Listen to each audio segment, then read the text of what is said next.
IBN 7 बना तीसरा सबसे ज्यादा देखा जाने वाला हिंदी न्यूज चैनल। IBN 7 हौसला है।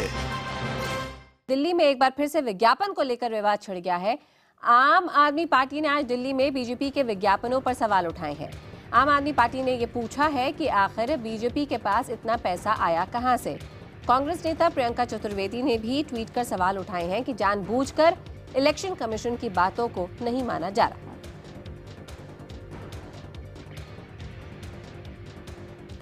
और आइए सीधे रुख करते हैं हमारे सहयोगी अमित पांडे का, जो कि हम तक ये खबर पहुंचा रहे हैं। अमित, इलेक्शन कमीशन की बातों को नहीं माना जा रहा, गंभीर बात है ये प्रियंका चतुर्वेदी की तरफ से।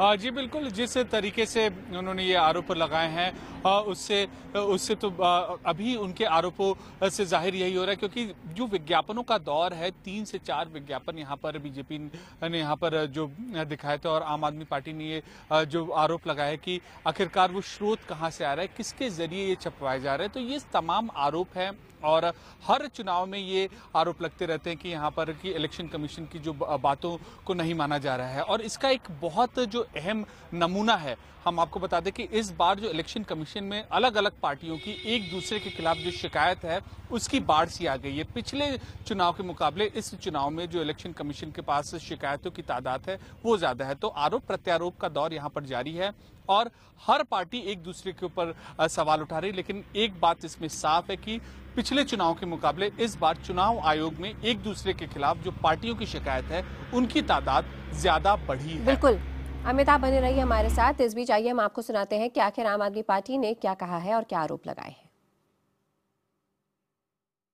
दिल्ली के सारे अखबारों के फ्रंट पेज पे बीजेपी के बड़े बड़े ऐड आए हैं। ये विज्ञापन बहुत महंगे होते हैं, बहुत महंगे होते हैं, लाखों करोड़ों रुपए इसमें खर्च होते हैं। पहली बात, बीजेपी के पास इतना पैसा कहां से है कि सारे अखबारों के फ्रंट पेज पे इतना महंगा ऐड देते हैं?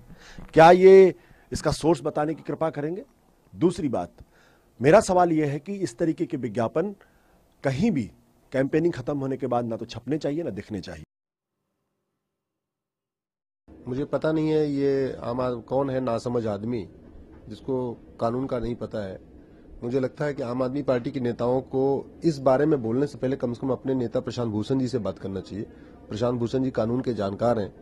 कानून में बड़ा साफ साफ लिखा हुआ है कि आप प्रिंट मीडिया में आप अपने एडवर्टीजमेंट दे सकते हैं, अपनी आप उपलब्धियां बता सकते हैं, आप वोट देने के लिए अपील कर सकते हैं, आप सब कुछ कर सकते हैं। प्रिंट मीडिया में बड़ा साफ साफ लिखा हुआ है। तो कम से कम आम आदमी पार्टी के नेता, खासतौर पे आशुतोष जिन्होंने ट्वीट किया है, उनको सबसे पहले मेरा निवेदन है कि पहले प्रशांत भूषण जी से बात कर लिया करें, उसके बाद ट्वीट किया करें। और हमारे साथ लगातार हमारे खास मेहमान बने हुए हैं। रामकृपाल जी, पहले मैं आप पर आना चाहूंगी और आपसे जानना चाहूंगी कि जो चुनाव प्रचार है वो थम चुका है कल शाम 5 बजे, क्या आज भी अखबारों में ऐड छप सकती है? बिल्कुल छप सकती है, जो कह रहे थे सही। देखिए, ऐसा है कि बीजेपी केंद्र में सत्ता में है, वो ऐसा कोई काम इस समय नहीं करेगी, इतने वो लोग गफलत में नहीं रहेंगे कि कल को कानून तोड़ने का उन्हें आरोप लगे। प्रिंट में आप जा सकते हो, प्रिंट में अब तक दिया जाता रहा है, हमेशा ऐसा रहा है। बात सही है। अगर आंसू का ये कहना अपनी जगह है कि भाई जैसे वो कह रहे हैं कि इतना पैसा, लेकिन मेरा ही कहना है कि इतना पैसा कहाँ से आया? जब शब्द इतना आता है तो इसको जरा स्पेसिफिक होना चाहिए कि आप एक हिसाब लगा के बोलिए कि बीजेपी ने अगर मान लीजिए 50 करोड़ खर्च किए हैं तो कहना चाहिए कि आपने 20 करोड़ खर्च किए हैं। और अभी मैं सुन रहा था प्रियंका जी की बात, एक बात बता दूं आपको, मार्च 2014 के जरा सारे अखबारों को उठा के देख लिया जाए, जब कांग्रेस सरकार चुनाव लड़ने जा रही थी विधानसभा लोकसभा का, उसके पहले के मार्च के ऐड देख लीजिए, सारे पब्लिक सेक्टर के जितनी ऐड रहे हैं सब में उसमें मनमोहन जी का और सोनिया जी का ऐसा जिक्र है उसमें, उसको क्या कहेंगे? तो देखिए, जो भी पार्टी होती है सत्ता में वो ऐसा करती ही है। इसलिए ये कहना, इस पर यह है कि सारी पॉलिटिकल पार्टीज को बैठ करके एक सीलिंग तय करनी चाहिए और उसमें साफ होना चाहिए कि चाहे प्रिंट हो, चाहे दीवारें हो, चाहे सड़क हो, चाहे होर्डिंग हो, सब पे अगर या तो आप प्रतिबंध लगाइए, लेकिन जब तक ये छूट है तो लोग इसका फायदा उठाएंगे ही उठाएंगे। रही खर्च की बात, तो वो सीलिंग ये चुनाव इलेक्शन कमीशन को शिकायत की जा सकती है कि देखिए साहब, सीलिंग इतनी थी, इस पार्टी ने इसका उल्लंघन किया है। अगर डेटा है, फैक्ट आपके पास है, तो न्याय के रास्ते खुले हुए हैं, आप वहां जाइए। चलिए रामकृपाल जी, आपसे बेहतर ही हमें कौन समझा पाएगा, लेकिन एक नज़र हम अपने दर्शकों की यहाँ पे डालना चाहेंगे। और सभी ने आज का सुबह का अखबार पढ़ा भी होगा। ये फिलहाल टाइम्स ऑफ इंडिया में आपको दिखा रही हूँ, जहाँ पे आप देख सकते हैं फ्रंट पेज ये पूरा कवर्ड है बीजेपी के इस विज्ञापन से। Only progress can save the day, Delhi, let Modi lead the वे।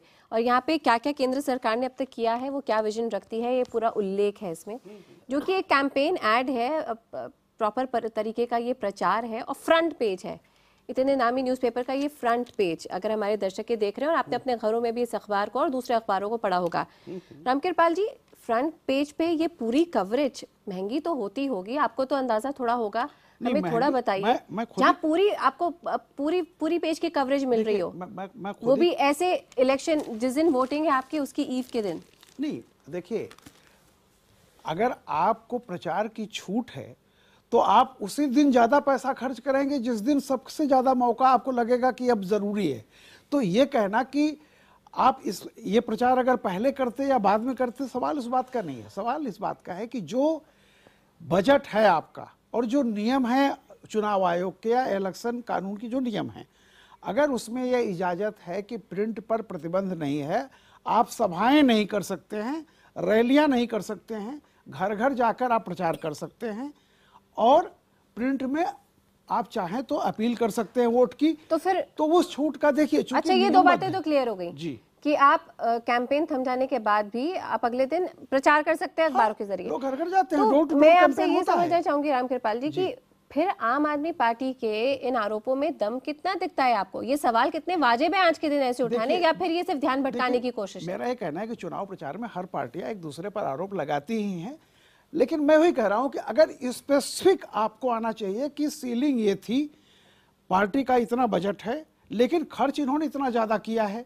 क्योंकि हर अखबारों से आप रेट ले सकते हैं, आप आंकड़ा लगा लीजिए कि अगर बीजेपी ने इतना किया है, उसने उल्लंघन किया है, आप इलेक्शन कमीशन में उनका चुनाव बीजेपी के खिलाफ दायर कर सकते हैं। सबसे बड़ा प्रूफ तो आपके यहाँ मिल जाएगा, क्योंकि आपके यहाँ भी ऐड आ रहे हैं कई पार्टियों के, तो आप तो अपने यहाँ से निकाल सकते हैं कि आपको कितना, आपके चैनल पर कितना ऐड दिया गया, कितना पैसा आपके यहाँ, वो आंकड़ा लगा करके इलेक्शन कमीशन को दिया जा सकता है।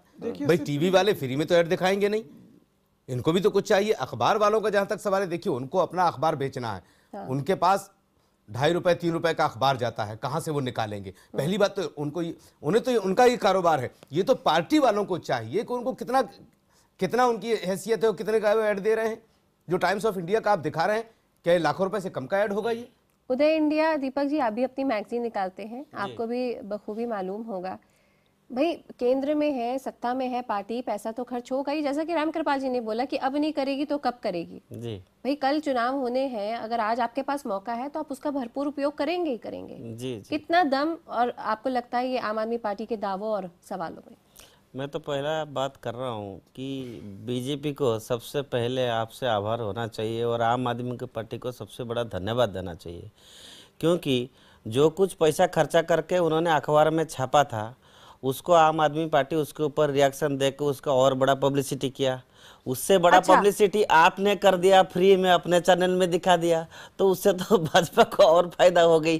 तो भाजपा का तो आज राजनीतिक पार्टी, उसको तो फायदा मिला ही मिला। मतलब जिन्होंने आज अखबार नहीं भी पढ़ा होगा, वो इस खबर के बाद अखबार तो जरूर पढ़ लेंगे। जरूर पढ़ेगा। जो देखा आपने तो फ्री में देख लेंगे। IVN7 तो फ्री में प्रचार कर दिया भाजपा की।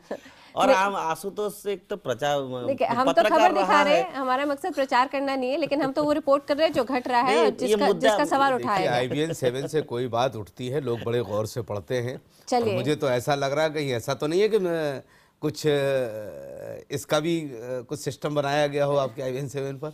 नहीं, ये बात अच्छी है कि अगर हम कोई बात उठाते तो वो हमारे दर्शक देखते हैं। अमिताभ सिन्हा हमारे सहयोगी हमारे साथ है, और यहाँ पे वो कुछ अब ऐसा दिखाना चाहते हैं जहाँ पे आपको डबल स्टैंडर्ड्स नजर आएंगे आम आदमी पार्टी के। अमिताभ, आप ही समझाइए क्या है आपके? देखिए, दो चीजें साफ हैं। ऐसे अखबार के विज्ञापन जो होते हैं वोट देने की अपील के साथ साथ चुनाव के दिन तक चलते हैं, ये कानूनी रूप से हमेशा से तमाम पार्टियां कहती हैं ये जायज है और कहीं गलत नहीं है। लेकिन सवाल आम आदमी पार्टी ने उठाया है बीजेपी पर कि नरेंद्र मोदी और बीजेपी के ऐड भरे पड़े हैं अखबार में। लेकिन सबसे पहले मैं आपको दिखा दूं कि ये एक प्रमुख अंग्रेजी दैनिक है और इसमें जो ऐड छपा है इसमें आप देख सकते हैं केजरीवाल, अरविंद केजरीवाल। इस अरविंद केजरीवाल, उसमें साफ साफ लिखा हुआ है, जो केजरीवाल अरविंद केजरीवाल के नारे हैं उसके बारे में यहाँ साफ साफ लिखा हुआ है कि भ्रष्टाचार मुक्त भारत मेरी मांग नहीं मेरी जिद है, अरविंद केजरीवाल। एक इंडिपेंडेंट विधायक है राजस्थान की, उनके नाम पर आया है।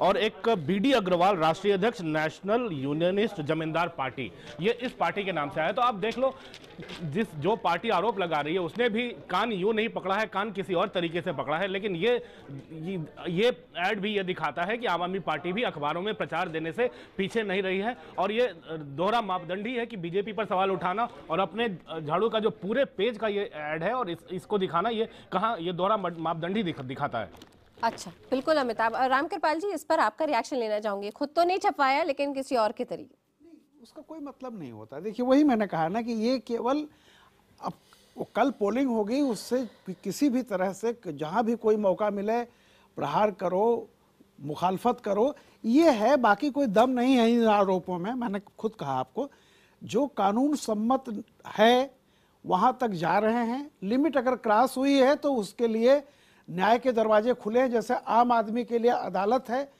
चुनाव आयोग है, वो सबके लिए है। तो अगर कहीं से कोई उल्लंघन हो रहा है तो ये पब्लिक में गुहार लगाने के बजाय आप उन संस्थाओं से गुहार लगाइए जो संस्थाएं इसके लिए जिम्मेदार हैं, जिनको बनाया गया। बहुत वाजिब जवाब अंसार रजा साहब ने ब्रेक के पहले ही दिया कि इलेक्शन कमीशन क्या करती है। ऐसे में दीपक साहब, डेविल्स एडवोकेट या फिर स्केपगोट किसी और को बनाकर ये आम आदमी पार्टी की जो टैक्टिक्स है, ये एक बार फिर हमें सामने नजर आ गई, जो अभी हमारे सहयोगी अमिताभ ने हमें दिखाया। जी देखिए, मैं फिर से आपको कहूंगा कि इलेक्शन कमीशन को आप अभी कोई आरोप नहीं लगा सकते। इलेक्शन कमीशन कैसे बनना है, क्या बनना है, ये फिर से वही कॉन्स्टिट्यूशनल बात आ जाएगा। आप गवर्नमेंट उनको कितना पावरफुल बनाया है, अकॉर्डिंगली दे विल फॉलो। फिर आप इलेक्टोरल रिफॉर्मेशन की बात करिए, इनके पास नहीं, मैं दूसरा बात कर रहा हूँ। सुनिए, कल इलेक्शन है। मैं मानता हूँ कि अगर कोई पॉलिटिकल पार्टी रेस्पॉन्सिबल रोल निभाना चाहिए, वो बेकायदा चाहे विज्ञापन के द्वारा हो या किसी रूप में हो, वो राष्ट्र को, अपना राष्ट्र धर्म निभाने के लिए जनता को बताना चाहिए कि कौन जनता को भ्रमित कर रहा है, सब्सिडी के नाम पे हो, चाहे कोई शराब बेच रहा है, किसी भी तरह से अगर राष्ट्र के खिलाफ काम कर रहा है उसको प्रचार करने देना, क्या दिक्कत क्या है? प्रिंट मीडिया में जब अलाउड है, what is wrong in it? नहीं, what is wrong in it? आप बताइए ना। मैं केवल एक बात कह रहा हूँ कि हमें इलेक्शन कमीशन का ही हम बुराई न करें। ईवीएम में खराबी है तो इलेक्शन कमीशन के यहाँ जाएंगे, और अगर अखबारों के माध्यम से कोई उल्लंघन हो रहा है तो फिर इलेक्शन कमीशन क्यों नहीं जाते हम? चलिए, उस पर भी वही जाना चाहिए ना कि ऐसा हो रहा है। आज की डेट में कोई भी पॉलिटिकल पार्टी नहीं है जो इस तरह से फंडिंग नहीं लेता है। आप उसको रोकिए, आप विज्ञापन को रोकने से आपको उसको क्या मिलेगा? दिसंबर में, अमिताभ मैं आप पर आना चाहूंगी, दिसंबर में खबरें आने लगी थी कि दिल्ली विधानसभा चुनाव के लिए 70 लाख के आसपास अभी से यह अनुमान लगाया जा रहा था जब एक एक कैंडिडेट खर्चा करेगा। तभी से इलेक्शन कमीशन के कान खड़े हो गए थे। लेकिन सवाल यह है कि ये बातें तो हर चुनाव में होती हैं, हम समझे कैसे इन खबरों को? देखिए, एक चीज़ है, सड़कों पर प्रचार बंद हो जाता है, जो प्रचार का भोंपू है वो एक दिन जो 48 घंटे पहले थम जाता है। लेकिन ऐसे जो ऐड होते हैं ये हमेशा, ये परिपाटी है और ये नियम है, किसी कायदे और नियम से परे नहीं है ये कि ऐड दिए जा रहे हैं। मैं रामकृपाल जी से भी पूछना चाहूंगा, रामकृपाल जी, कि ऐसे ऐड, आप तो सालों से आप तो चुनाव के प्रचार देख रहे हो, आपने तमाम कानून देखे हैं, अटल जी की सरकार हो या इंदिरा गांधी की सरकार हो या दिल्ली के कोई भी चुनाव हो, रामकृपाल जी आपने कभी देखा है कि ऐसे ऐड पर सवाल उठाए हैं किसी भी पार्टी ने? नहीं, हमेशा ऐड आता रहा है। मैं तो कह रहा हूँ भाई, 2014 में भी कांग्रेस सबसे ज्यादा ऐड दे रही थी, तब खुद बीजेपी ने ही कहा था कि भाई देखिए, ये बहुत पैसा है, उसमें एक तरीका होता है।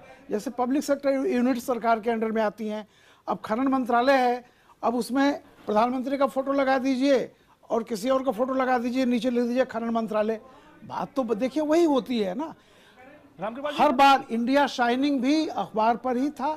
ऐसा नहीं है, सारी पार्टियां लड़ती हैं, तो जिसकी जो हैसियत होती है। देखिए, बाजार है, किसी के पॉकेट में ज्यादा पैसा है वो ब्रांडेड चीज खरीद लेता है, किसी के पॉकेट में कम पैसा है।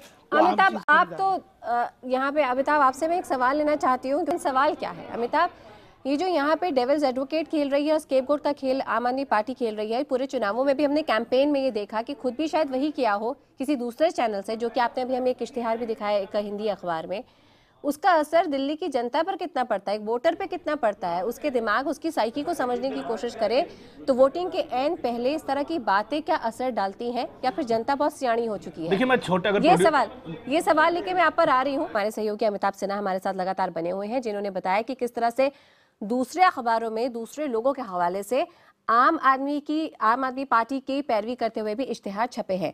अमिताभ, तो ब्रेक के पहले मैंने आपसे सवाल ये पूछा था कि क्या जनता सब समझती है?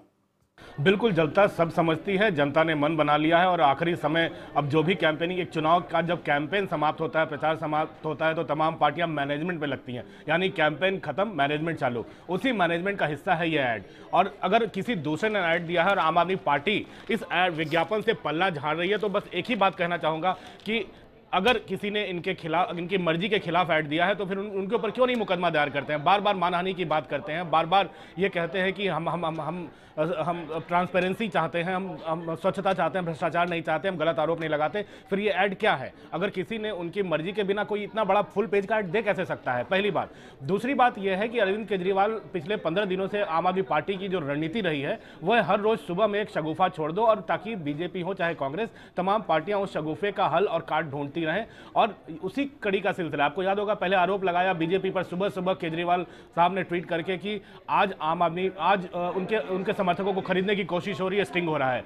फिर एक दिन ईवीएम में गड़बड़ी का आरोप लगा दिया, चुनाव आयोग तक जा पहुंचे। तो तमाम ऐसे 10-15 दिनों से लगातार सुबह में एक एजेंडा सेट करने की बात होती है। सब कैंपेन का हिस्सा है, लेकिन अपने खुद के ऐड देकर दूसरे के ऐड पर सवाल उठाना, यह बात कहीं से जायज नहीं है। दोहरा मापदंडी अपनाता हूं। मैं रामकृपाल सर से पूछना चाहूंगा, रामकृपाल जी, आपको क्या लगता है यहाँ पर ये रणनीति का हिस्सा है? पिछले 10 दिनों से केजरीवाल एक न एक मुद्दा उठा रहे हैं।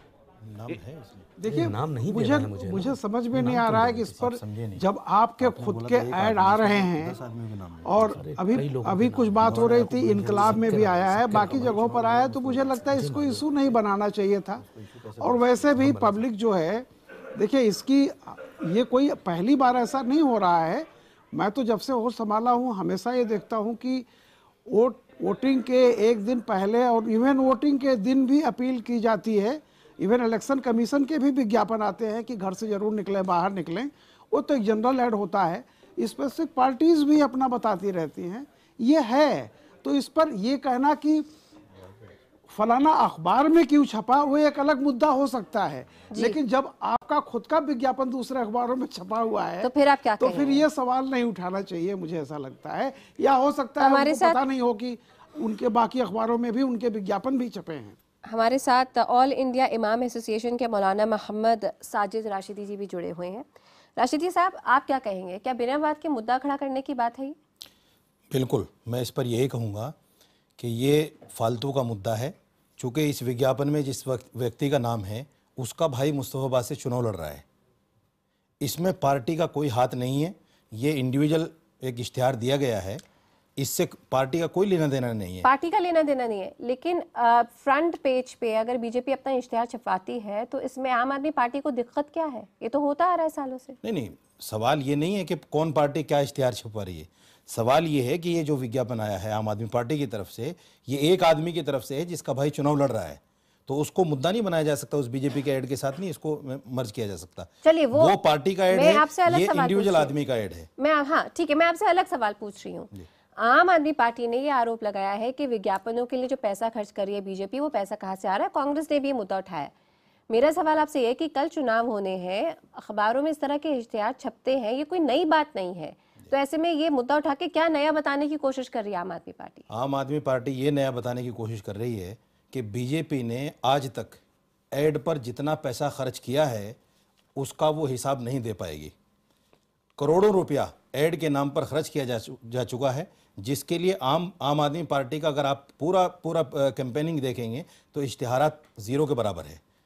तो बीजेपी पर सवाल उठना लाजमी है, क्योंकि बीजेपी ने कौम का वो पैसा जो कौम के नाम पर आना चाहिए था, वो बहुत सारा पैसा जो है इश्तिहार के नाम पर ज़ाय कर दिया। इस पर अंसार रजा साहब और दीपक जी भी कुछ कहना चाहते हैं, आपका रिएक्शन भी मैं लूंगी, लेकिन जानने की कोशिश करेंगे कि क्या कोई वाकई बहुत बड़ी बात हो गई अगर अखबारों में इस तरह के विज्ञापन छप गए, या फिर हर रोज़ की तरह एक नया मुद्दा ढूंढने की कोशिश आम आदमी पार्टी की।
दिल्ली में एक बार फिर विज्ञापन को लेकर घमासान। बीजेपी के विज्ञापन पर आम आदमी पार्टी ने साधा निशाना, जबकि खुद आम आदमी पार्टी का भी छपा एड। दिल्ली में अब उम्मीदवार कर रहे हैं घर घर प्रचार। किरण बेदी ने गुरुद्वारे में जाकर लंगर में की सेवा। शनिवार को होने वाले दिल्ली विधानसभा चुनाव के मद्देनजर सुरक्षा के तगड़े इंतजाम। दिल्ली पुलिस के 60,000 जवानों के अलावा सीआरपीएफ और एसएपी की दर्जनों कंपनियां तैनात। आम आदमी पार्टी के उम्मीदवार नरेश बालियान पर लटकी गिरफ्तारी की तलवार। आज पेश नहीं होने पर दिल्ली पुलिस कर सकती है कार्रवाई। दिल्ली में कांग्रेस के सभी महासचिव करेंगे पार्टी की रणनीति पर चर्चा। उपाध्यक्ष राहुल गांधी भी हो सकते हैं बैठक में शामिल। प्रधानमंत्री मोदी आज नीति आयोग की बैठक में होंगे शामिल। बजट के पहले विशेषज्ञों से लेंगे राय।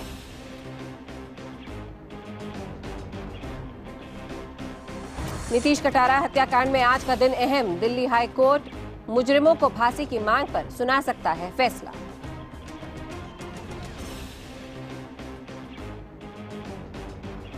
प्रायोजक प्रकृति जैसी शुद्धता हमारी पहचान। MDH मसाले, the real spice of India. शुद्ध प्लस अल्ट्रा प्रॉन masala, the ultimate choice. Dream series from Honda और HP ink advantage wireless printers.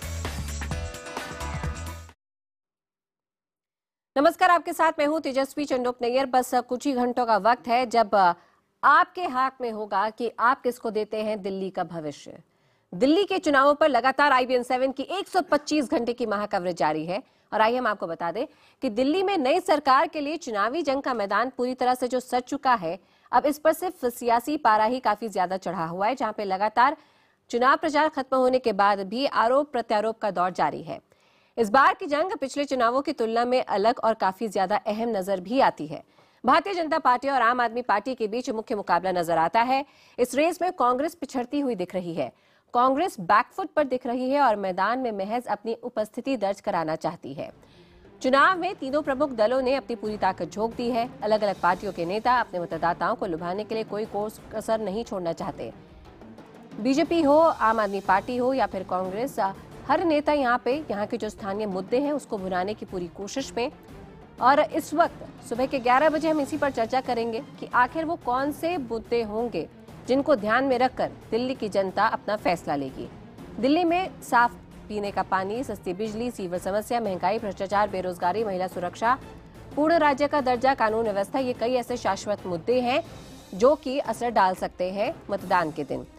और आइए हम आपको टीवी स्क्रीन पर भी बता दें कि आप जो यहाँ मुद्दे देख रहे हैं, ये दरअसल कुछ ऐसे खास मुद्दे रहे हैं जो कि हमेशा से ही दिल्ली की जनता के दिल के काफी करीब रहे हैं। बात हो बिजली की, तो सस्ती बिजली का वादा पिछले चुनावों में भी हमने देखा, हर पार्टी करती दिखी और इस बार भी बड़े बड़े दावे किए जा रहे हैं। आम आदमी पार्टी ने बिजली की दरों को कम करने की जहां बात कही है, तो कांग्रेस के मुताबिक भी यहाँ पर आपको बता दें, शीला दीक्षित के राज में कई बारी बिजली को लेकर किस तरीके से ये मुख्य मुद्दा बना रहा, ये हमने देखा। महिला सुरक्षा की बात करें तो ये भी एक बहुत बड़ा मुद्दा। यहाँ पे खासकर कि दिल्ली की जो महिला वोटर है वो इस बार महिला सुरक्षा को ध्यान में रख के जरूर अपने मत का इस्तेमाल कर सकती है।